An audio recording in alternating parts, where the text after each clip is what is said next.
Standard 9 Chemistry Unit 1 Atomic Structure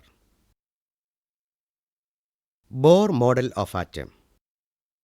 On the basis of the observations of Goldfoil experiment, Rutherford arrived at the conclusion that all atoms have a central core called nucleus, and the mass of the atom is concentrated at the nucleus.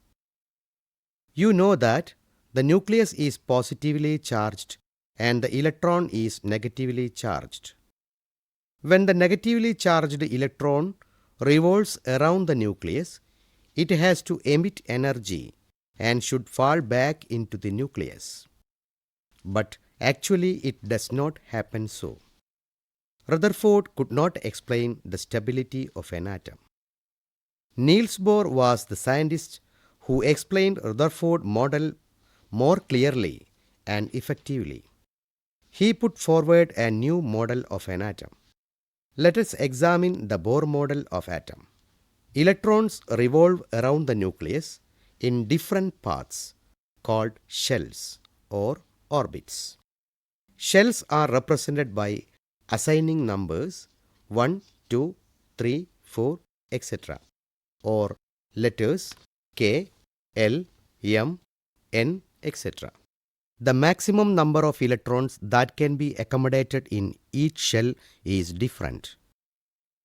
Electrons in each shell have a definite amount of energy. Hence, shells are also known as energy levels. The energy of an electron in a shell is a constant. As long as an electron is revolving along a particular shell, its energy does not change. But Rutherford's atom model failed to explain this situation.